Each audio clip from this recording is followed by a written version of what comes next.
Hello guys, मैं Vinaykant ABS की पाठशाला में आप सभी का स्वागत करता हूं। आज हम क्लास 12 बायोलॉजी का जो चैप्टर 2 है यानी कि अध्याय दूसरा है मानव जनन ह्यूमन रिप्रोडक्शन, इसके इम्पॉर्टेंट क्वेश्चंस की शुरुआत करने जा रहा हूं। और आज जो मेरा पहला सेगमेंट है वो बहुविकल्पीय प्रश्न का है, जो कि आज मैंने आप सभी के लिए 10 बहुविकल्पीय प्रश्न सबसे मोस्ट इंपॉर्टेंट इस चैप्टर के चुने हैं, जिनका आंसर और उनका एक्सप्लेनेशन आपको बताया जाएगा।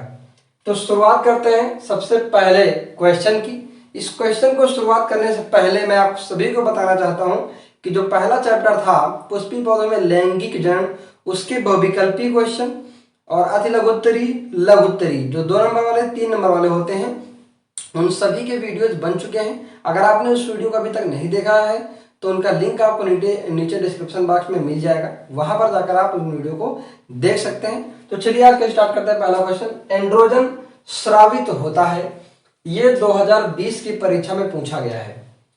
तो प्यारे बच्चों, सबसे पहला आपको समझना है कि एंड्रोजन होता क्या है। तो एंड्रोजन एक प्रकार का सेक्स हार्मोन है, यानी कि लिंग हार्मोन है, जो आरबीसी और स्पर्म के उत्पादन में सबसे बड़ी भूमिका निभाता है। और भी इसके बहुत सारे काम हैं, परंतु सबसे बड़ा योगदान आरबीसी और स्पर्म के उत्पादन में होता है। ये किन कोशिकाओं द्वारा उत्पादित किया जाता है यानी स्रावित किया जाता है। तो यहाँ पर 4 ऑप्शन है, लीडिंग कोशिकाओं द्वारा, सर्टोली कोशिकाओं द्वारा, स्पर्मेटिड्स द्वारा और उपरोक्त में से कोई नहीं। तो इसका एक बार आप गेस करिए राइट आंसर क्या होगा। इसका राइट आंसर होगा लीडिंग कोशिकाओं द्वारा। लीडिंग कोशिकाओं द्वारा।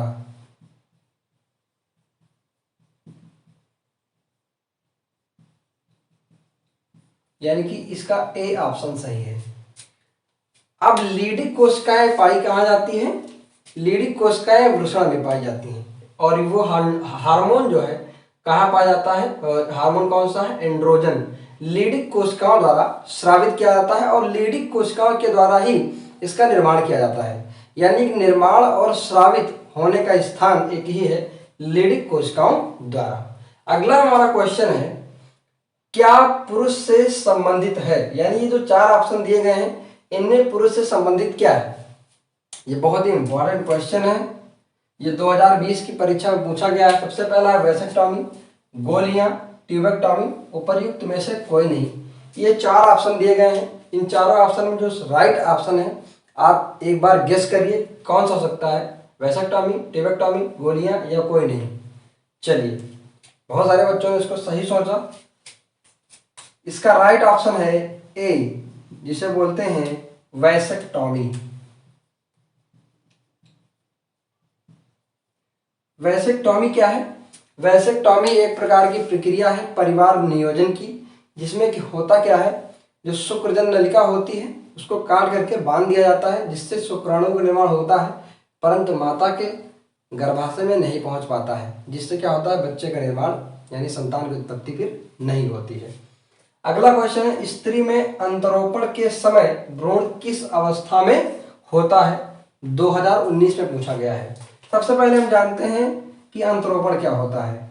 अंतरोपण का मतलब होता है रोपण। रोपण मतलब होता है पोषण देना।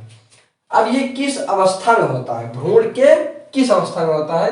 मारुला अवस्था, ब्लास्टुला अवस्था, गैस्टुला अवस्था और निरुला अवस्था। 4 अवस्थाएं होती हैं, जिनमें जो राइट ऑप्शन इसका होगा बी, ब्लास्टुला अवस्था। ब्लास्टुला अवस्था। ब्लास्टुला अवस्था में जब भ्रूण डेवलपिंग कर रहा होता है तो उसका जो है अंतरोपण होता है, यानी कि पोषण जो है उसको दिया जाता है। किस अवस्था में? ब्लास्टुला अवस्था में। ये आपको याद रखना है प्यारे बच्चों।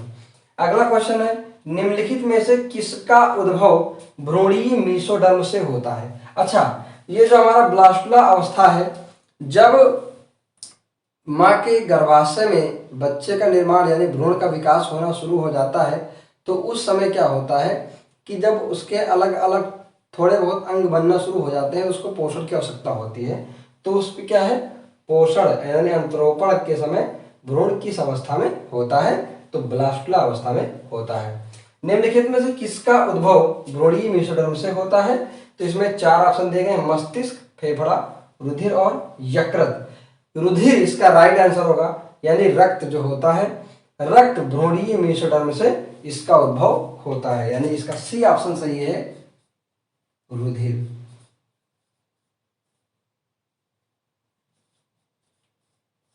तो 4 इंपॉर्टेंट क्वेश्चन हैं जो परीक्षा में पूछे गए हैं।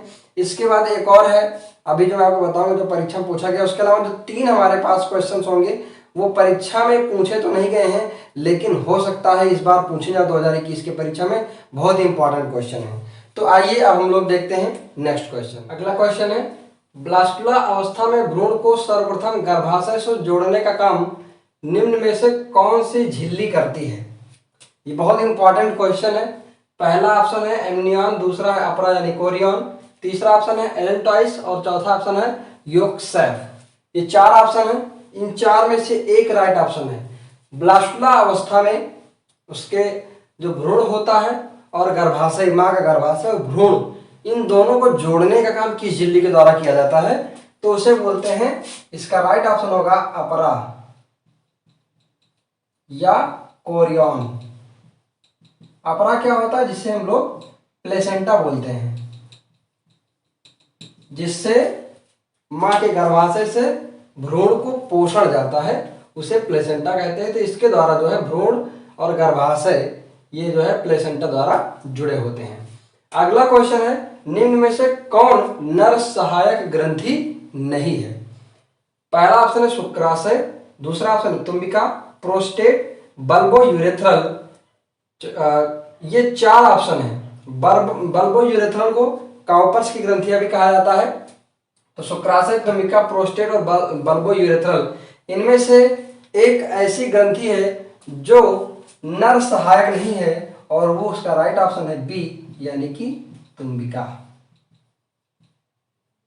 तुम्बिका जो है नर सहायक ग्रंथि नहीं है, ये आपको याद रखना है। अगला क्वेश्चन है, मैथुन के समय योनि को चिकना बनाने हेतु एक क्षारीय द्रव का श्रावण करने वाली ग्रंथि है। ये बहुत ही इंपॉर्टेंट क्वेश्चन बन जाता है।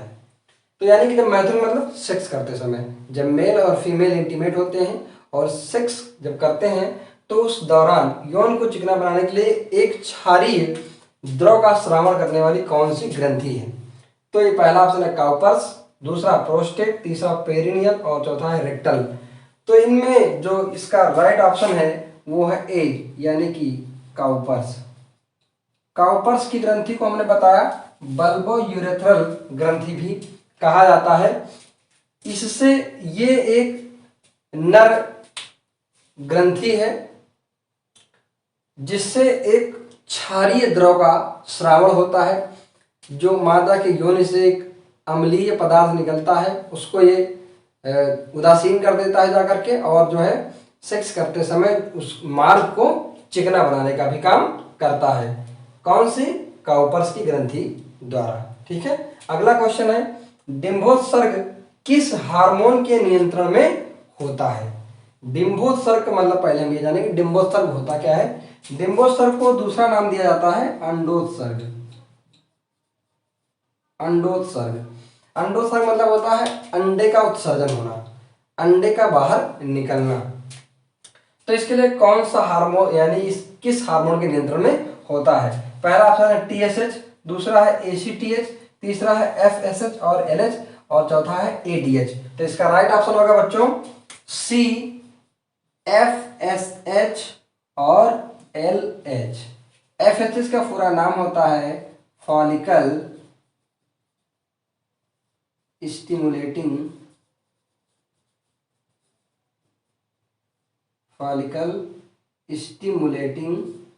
हार्मोन,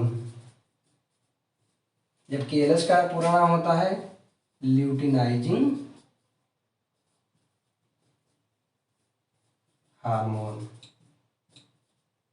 ये दोनों ऐसे हार्मोन हैं जो अंडे के उत्सर्जन को नियंत्रण करते हैं। तो ये आज के हमारे 8 सबसे मोस्ट इंपॉर्टेंट क्वेश्चंस हैं। इनसे रिलेटेड अगर आपको कोई प्रॉब्लम है या आपके कोई भी क्वेश्चन समझ में नहीं आता है तो उसको आप अपने कमेंट सेक्शन में जरूर पूछें। अगर आपको ये वीडियो पसंद आया हो तो इस वीडियो को लाइक करें, ज़्यादा से ज़्यादा अपने दोस्तों में शेयर करें। अगर आप हमारे चैनल पर नए आए हैं तो चैनल को सब्सक्राइब करके बेल आइकन को हिट करना ना भूलें, जिससे आने वाले जो हमारा अति लघुत्तरी और लघुत्तरी इस चैप्टर के मोस्ट इंपॉर्टेंट क्वेश्चन है उनका नोटिफिकेशन सबसे पहले आपको मिले। धन्यवाद।